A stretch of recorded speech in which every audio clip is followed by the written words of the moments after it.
On this episode of the podcast, I have with me Amit Sahani. He is the global head of data at StoneX Group. We're going to be talking about grounded leadership. And this is going to have a lot of perspective around data and data solutions, delivering to the business. We're going to be talking about building these complex solutions that really, if you do have garbage in, can you expect anything but garbage out? And also some touching on adoption, ramifications towards advanced technologies, and I'm hoping to see if we can talk about governance and quality. I don't know if we'll fit it all in, and we'll try to squeeze in as much as we can. Thanks for being on the show. Thank you, Amir. Thank you for having me. I'm global head of data here at StoneX. At StoneX, we connect markets to customers for over 100 years. We are in clearing, providing market access, execution, and trading services, institutional grade financial services firm. Yes, this is a very interesting topic when we started connecting on specifically on grounded leadership and how it works in the data land. I have spent close to 2 decades into capital markets, into trading industry, and more recent around 12 to 15 years around data world. I came into data land by accident, because CME volumes were increasing, financial crisis was there in 2008, and there was no practical way of handling data volumes because the world was in relational databases. So that basically which helped me get into, we can do something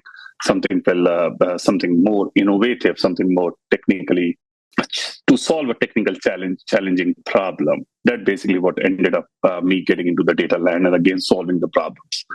How this helps overall is, or how this connects to the grounded leadership concept is that, in my humble opinion, when you're dealing with data, when you are solving problems, provided along with data, when you're connecting dots with data, you have to stay grounded where your business is. What does your business needs? What does your customer really needs? How can you put them first and then provide a solution so that you are helping them? Over the many years, that's what happens in technology and in data technology. A lot of things come in. That's where my focus has usually been. How am I helping and improving businesses? Well, let me ask you ask you a question about that, delivering to the business. I hear a lot of leaders talk about that, and I'm a firm believer that we are in service of the business. That's what we're all here to do, right? We're here to support the business, the initiatives. It's a consistent message that I think everyone talks about, but there seems to be a gap from that service to the business, delivering to the business, to actually the final product, right? I mean, I was in technology a while ago, so recently less so, but I don't know if a lot has changed from that gap of there is a business problem to getting to the business solution and making sure that the yield remains at a high level when they finally get it. So, and I'm curious from your perspective, when you talk about delivering to the business, what have you seen? And I love the term grounded leadership and your explanation of what that means. But when you talk about delivering to the business, what are some of the issues rather that keep us from a higher degree of fidelity from looking at the business problem and the actual solution that gets delivered?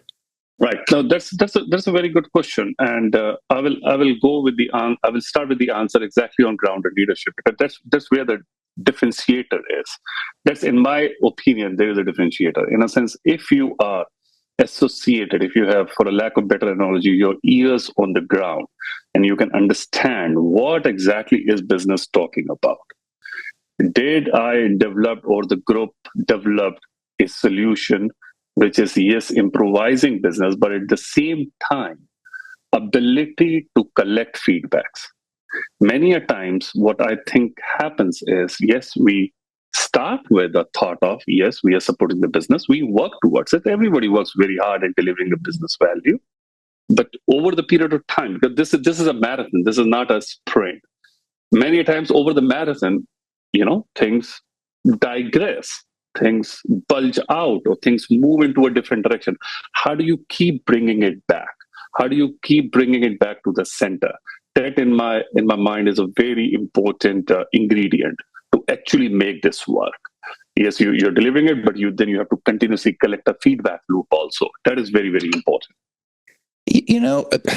I agree with you. you mentioned something very interesting when we were talking before. You mentioned garbage in, garbage out.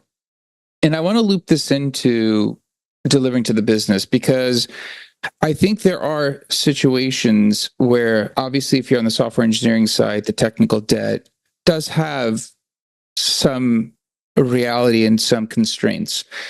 When you look at the garbage in, garbage out, and to me, I'm thinking about, well, there's historical debt in that data, right? Whatever you stored, it could, depending on the length of time and the shift in business, how you've maintained your metadata, all these things, they might be actual handcuffs to actually delivering optimal business value, right? So we might understand the business problem. Hey, you need X, Y, and Z. I get it. But then you go back to the table and you start putting that, architect hat on. You start thinking about solution design, and you're like, I might not even become close to delivering that, because we do have. Do we see, when you talk about garbage in and out, and you talk thinking about delivering to the business and at the highest capability we can, is that an excuse, the fact that we do have technical debt in our data, or is that just you got to navigate around it? It's reality for every organization. It's actually a reality. The sooner you realize it, the better you will be able to deliver the value, because then you can address it. Because, like, see, it's one of the psychological and one of the basic things of humans, and then humans and technology. Like, I usually think that human and technology go together. That's how we excel. But the very basic psychology is that, okay, you need to know the problem, what you're addressing. What do I mean by garbage in, garbage out? Like, this is software one-on-one, right? Like, anybody who has studied software, even in high school, they read about, garbage in, garbage out. Now, how do you translate that into the data land? Into the data land, data has many facets. It's like a cube, or even more than cube. Like, it has so many facets, how people are looking at it, what they are looking at, how they are interpreting. You don't know. You may think you know, but you don't know. That's what makes data engineering and providing value from data more complex, right? Because a person who's looking at it, he may be thinking something else, or the way the data is coming to it, he may be taking a specific kind of a decision.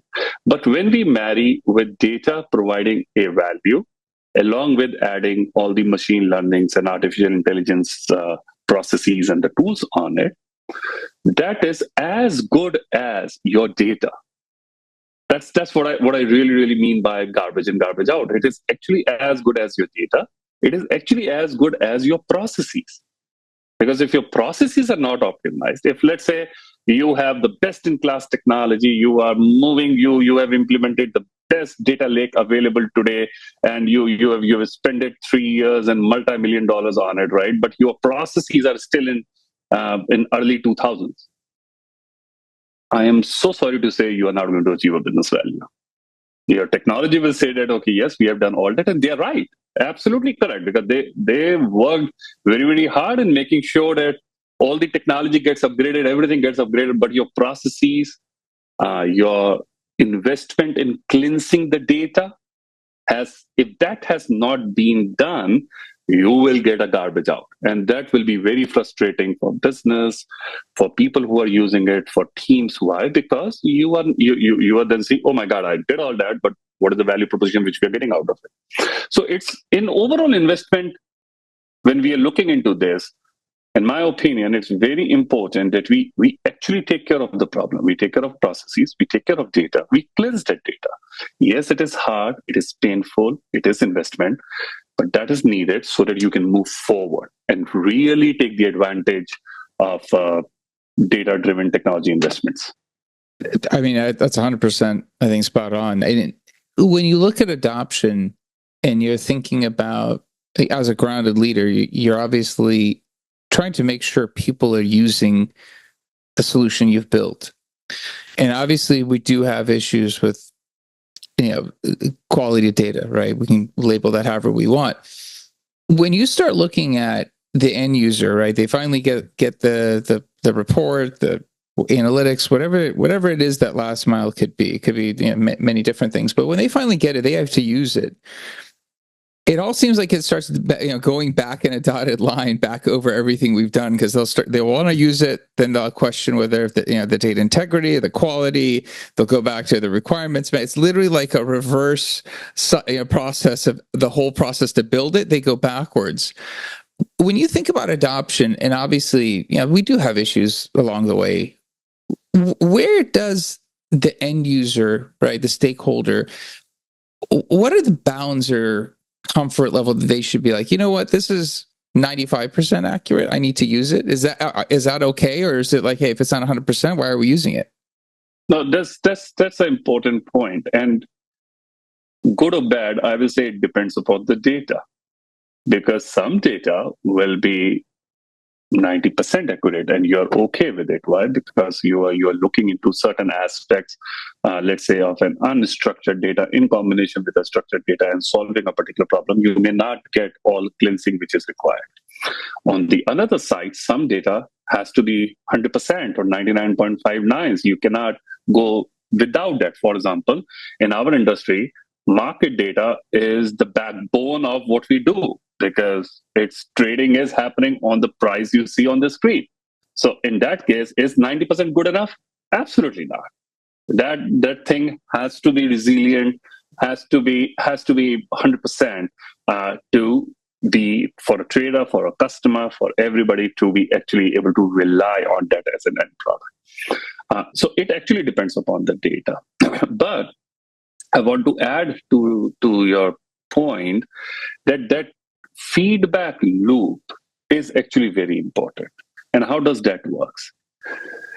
You need to have quality checks into individual areas. And this is what I mean by that. Yes, you have done your data engineering, and you have your own quality checks. You have modern unit testing frameworks and mark data and all that stuff. All that is very, very important. What comes out of that, you cannot say it's a complete product, in my opinion. Why? Because that's a very vanilla, basic, even if it is complex within it, but that's a first level of check.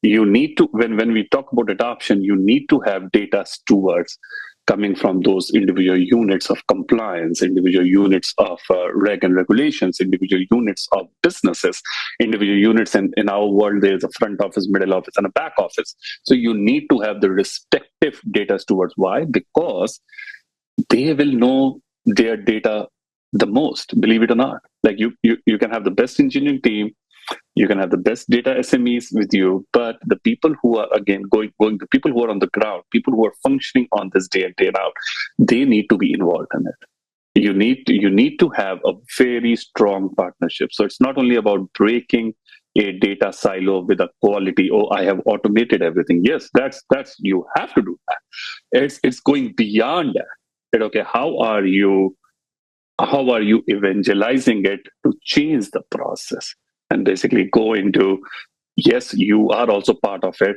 at various levels. You are giving a feedback, which is again adopted. Yes, you have to build some nice tools over the period of time so that the feedback loop is quicker. And it is not like, but at the bare minimum, even a communication on a Teams or a communication over an email, that's a very good start, actually. Unfortunately, many a times that doesn't happen while the final product is built. And then we go into this back and forth.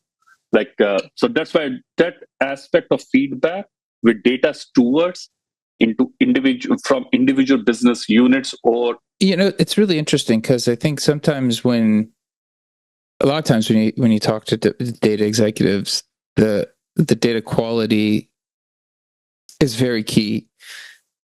I don't know if organizations invest in the same level as the importance to data leaders, right? I think when we look at data governance, data quality teams, they're not as robust as they potentially could or should be. And I don't know. Obviously, it's an expense. So, I mean, I understand. I get the why. But I guess when it comes to the importance, and if we're talking about delivering to the business, delivering the highest value, garbage in, garbage out, it almost seems like, I don't know, there might be a study out there that correlates data quality, the size of the team, the importance, data governance, to maybe adoption and all those things. I'm sure maybe a listener will message me that link. But why do you think we don't see as much investment upfront in the quality governance teams?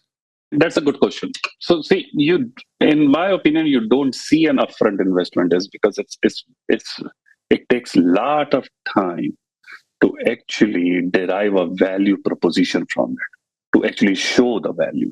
It is not like a two sprint thing. Again, I will go. It is a marathon. It's not a sprint. That's why you say, oh yeah, like if you go to any executive and you say that, oh, it is going to take 3 years for everything to clean up, you know the answer what is going to happen, right? So so it basically goes into, yes, you don't see it immediately. Now my point is, how can we show it immediately?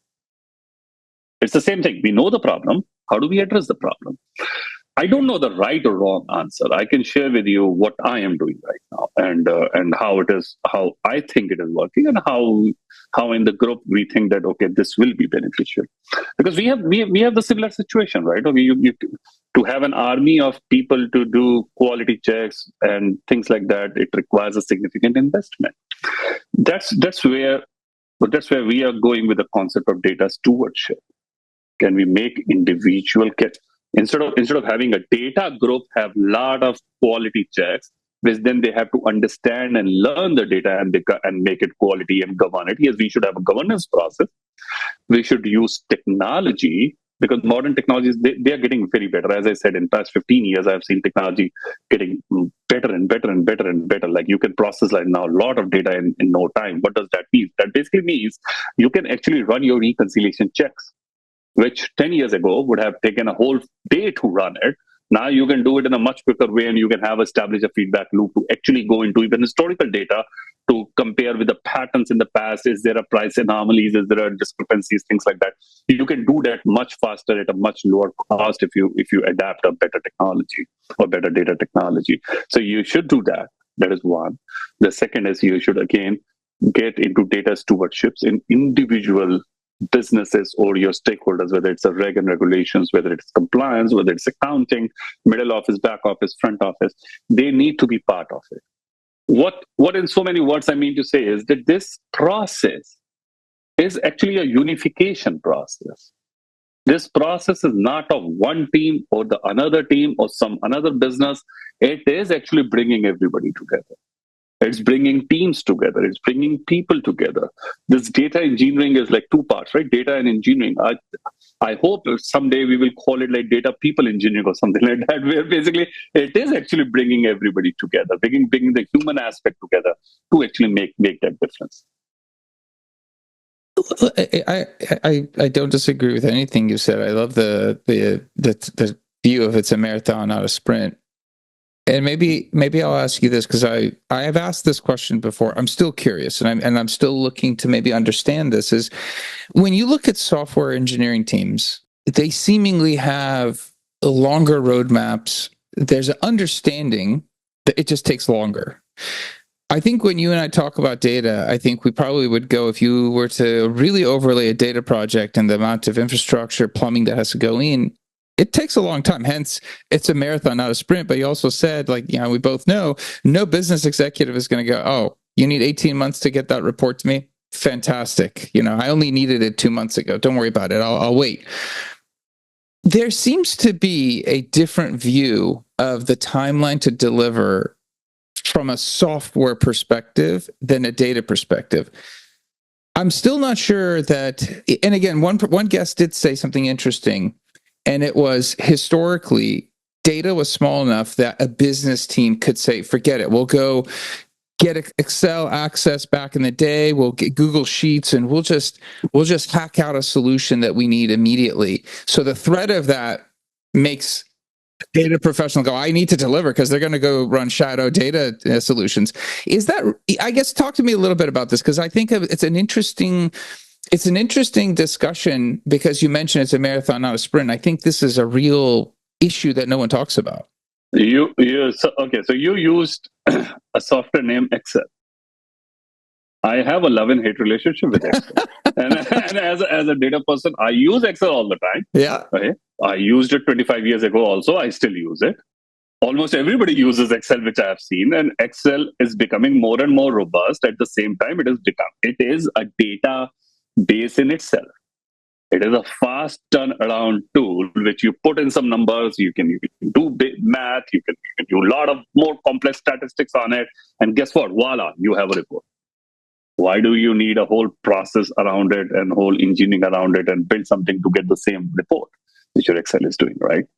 That's so you are absolutely correct. As I said, I have love and hate relationship. I use it, and at the same time, I know that that's what I compete with when my teams go out and say, "Hey guys, instead of this, you have to adapt." Like, and why? So it is important to actually communicate what you are doing. Like here at StoneX, right? It took us time to get into the position where we are right now. But hats off to our execs and leadership team that they supported the journey. They invested in the journey. Now, that explanation, that faith, that basically a reasoning behind why you need to do it, you as a leader need to explain that. If you are not able to do that, then basically you should try to do that. Because without doing that, without actually getting into the point, yes, I will give you a solution. It may take a quarter versus 15 days initially. Why? Because I'm putting the plumbing in place.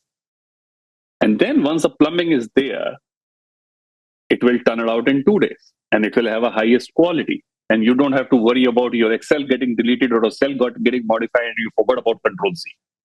And suddenly your report is different, right? You don't have to. So, and those are real user errors. Like as I said, I don't know if I mentioned this to you or not before, that I started my career as a trader. I used Excel, right? So it is a real problem. Like in the midst of everything, if you forgot about Control Z and you deleted something, your report can go into any direction. And then how do you rely on that data? Then you realize, oh, let me open another Excel file, right? That's usually what happens. So you need to talk about practical problems. You need to, at the same time, have a delivery system. In data, I completely agree. I don't know what is the right or wrong answer or expectation in it is. But yes, it's very difficult to go and say that, oh, you need 3 years to build something. No, it does not work that way. Like you have to be way more agile. What I want to add to it is over more than a decade, over 15 years, what I've seen is data technologies are improving, and cloud helps us doing that. Cloud actually helps us doing that. Like this is a much simpler problem to solve if you would have asked me this question 15 years ago. Because at that time, yes, you have to buy bare metals. You have to have those servers. You know those purchase orders and everything which goes in. And by the time the network pipelines are set, etc., it's 6 months. Guess what? It is actually not even 60 minutes now. Right? So that things help. So those things help. So basically, that's what we have done at StoneX. We are cloud first.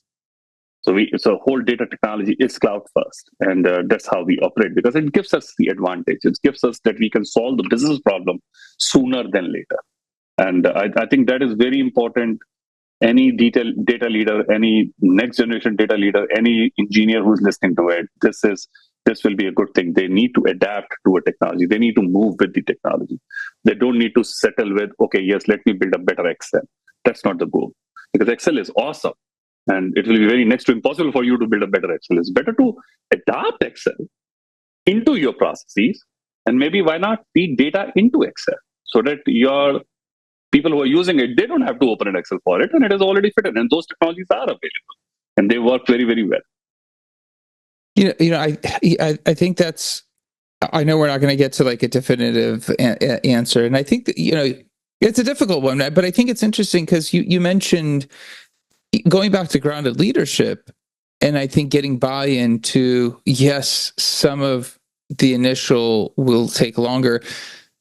And I think sometimes what's hard is business users come up with business requirements that are quickly evolving.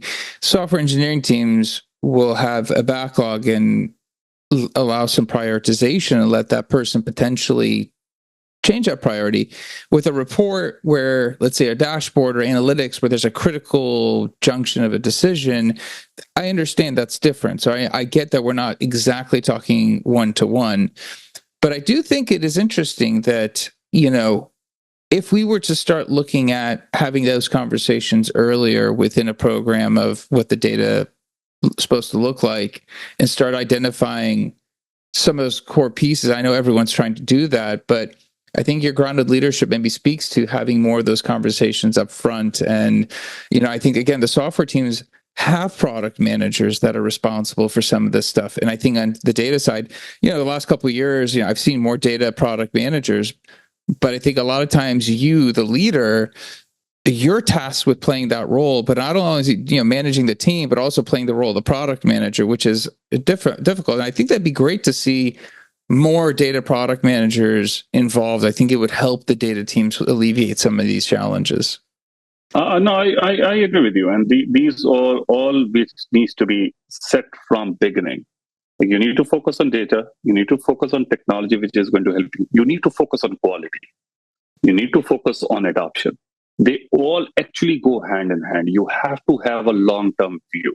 So exactly what you're saying. Do not settle for, okay, you know what, let me quickly solve this.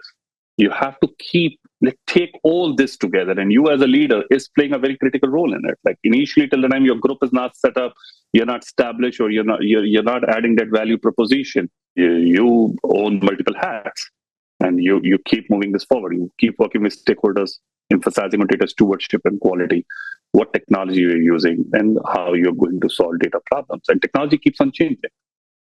So you need to make sure that you're adapting to those technologies. I love it. I love the discussion. I love the theme of grounded leadership and all these various conversations we've had in support of the business. Obviously, trying to make sure we deliver. I know we didn't exhaust the topic. If somebody does have a follow-up question, is there a good way of connecting with you to be able to pick your brain? Absolutely, you can. I'm reasonably active on LinkedIn. Definitely shoot a question in your. When you are going to post this podcast, they can shoot a message there. They can find me on LinkedIn, and I'm more than happy to, to discuss. It's always good to connect to like-minded people. Absolutely. We'll definitely put that URL in the show notes for you. Again, Amit, thanks for being on the show. I appreciate your time. Thank you, Amit. Thank you. Take care. Bye-bye. Absolutely. All right. That's it for the episode. Be back again, different guest, different topic. Until then, two things. I really think this topic, grounded leadership within the perspective of data, very important. I think it's a challenge that a lot of data leaders face. I don't think that there is an easy way, but I think some of these discussions have to be had. So, Amit, thank you for coming on and talking about them. And please share this with somebody else who might also find the episode useful. I'd appreciate that a lot. Also, subscribe, comment. Let me know how the show's going for you. I'd love to hear from you. Until next time, thank you and goodbye.